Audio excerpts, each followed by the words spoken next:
Hey there, welcome back to Film Feast channel. Today we're gonna talk about Furiosa, a Mad Max saga. So grab your steering wheels and war paint, cause we're going full throttle into the wasteland. The story kicks off with 10-year-old Furiosa, played by newcomer Anya Brown, living in a rare oasis of green in the otherwise barren wasteland. But this peace is shattered when a gang of crazed bikers raids her home and kidnaps her. From here, we're thrust into a decade-spanning tale of survival, revenge, and the brutal realities of life in a world gone mad.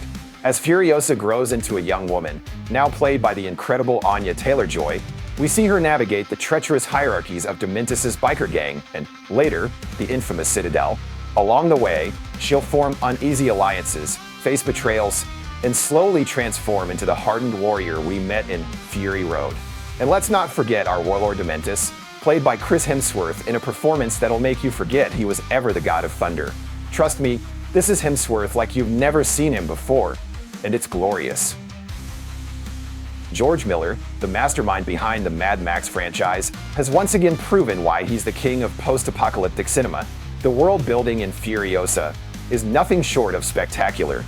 Every frame is packed with details that bring this savage future to life. But what really sets Furiosa apart is its protagonist. Anya Taylor-Joy had some big shoes to fill, stepping into a role that Charlize Theron made iconic. But holy smokes, does she deliver? Taylor-Joy brings a raw intensity to young Furiosa that's mesmerizing to watch. She captures the character's fierce determination and vulnerability, showing us how a kidnapped child becomes the hardened warrior we met in Fury Road. One of the most impressive aspects of Taylor-Joy's performance is how she manages to echo Theron's portrayal while still making the character her own. But Furiosa isn't just a one-woman show. The supporting cast brings Miller's insane world to vivid life. Tom Burke deserves a special mention as Praetorian Jack, a hardened rig driver who becomes an unlikely ally to Furiosa. Their relationship forms the emotional core of the film, a rare spot of tenderness in an otherwise brutal world. And let's talk about Chris Hemsworth. As Dementis, he's unleashed in a way we've never seen before. Hemsworth dives headfirst into madness, and it's an absolute joy to watch. He brings a manic energy to Dementis that's equal parts terrifying and oddly charismatic. There's a scene where he's ranting about power while covered in motor oil and blood, and I swear, it's like watching a deranged Shakespeare character dropped into the middle of a monster truck rally. Dementis is a character of contradictions. He can be oddly tender one moment and brutally violent the next. Hemsworth navigates these shifts with aplomb, creating a villain who's as compelling as he is repulsive. Now, why should you see Furiosa? Let me count the ways. The action sequences are mind-blowing. Miller outdoes himself with inventive, pulse-pounding chases and fights that'll have you gripping your seat. There's a particular set piece involving a convoy of war rigs and a swarm of motorcycles that's worth the price of admission alone. The visuals are stunning. From sweeping desert vistas to intricate vehicle designs, every frame is a feast for the eyes. The costume and makeup design deserve special praise. Each character looks like a walking story, their appearance telling you volumes about their life in the wasteland. The performances, as I've mentioned, are killer. Taylor-Joy and Hemsworth are at the top of their game, but the entire cast brings their A game. Even minor characters feel fully realized and integral to the world.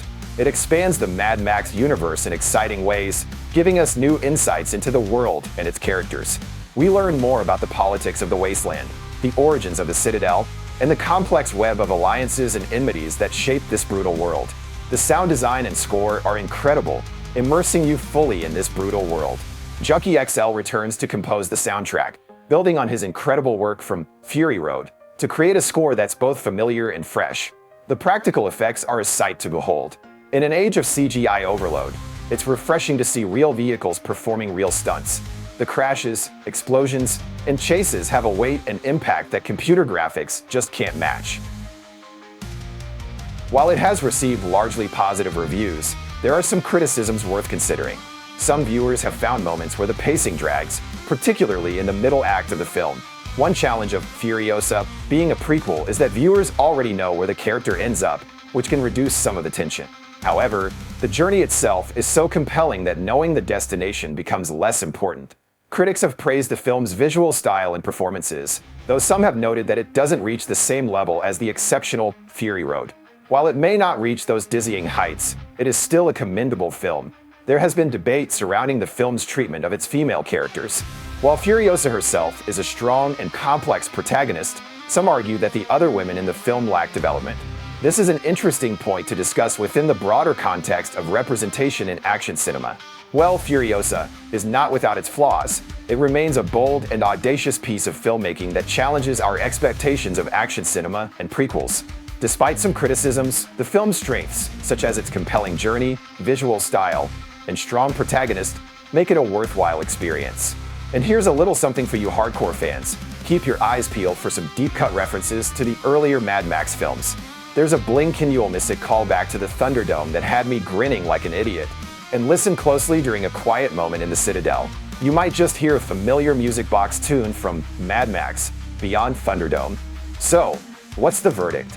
I'm giving Furiosa A Mad Max Saga a solid 4 out of 5 stars. Here's why. This movie hits hard where it counts. The action is top-notch, the performances are killer, and it expands the Mad Max universe in ways I didn't even know I wanted. Anya Taylor-Joy and Chris Hemsworth absolutely crush it, bringing depth to characters that could have easily been one-dimensional in less capable hands. Sure, it's not quite the perfection that was Fury Road, but let's be real, not a lot of movies are. What we get instead is a thrilling, thought-provoking ride that stands tall on its own merits. It's got the spectacle you expect from a Mad Max film, but with added layers of character development and world building that'll keep your brain buzzing long after the credits roll. It's not flawless, but it's pretty darn close. Furiosa proves there's still plenty of gas in the Mad Max tank, and I, for one, can't wait to see where we're headed next. What do you think? Agree? Disagree? Let us know your rating in the comments. If you enjoyed this deep dive into the wasteland, don't forget to like, comment, and subscribe to our channel. We've got plenty more movie madness coming your way. And hey, let us know in the comments, what's your favorite Mad Max movie? Are you Team Max or Team Furiosa? What other origin stories would you like to see from the Mad Max universe? Thanks for watching this episode of Film Feast Review. Until next time,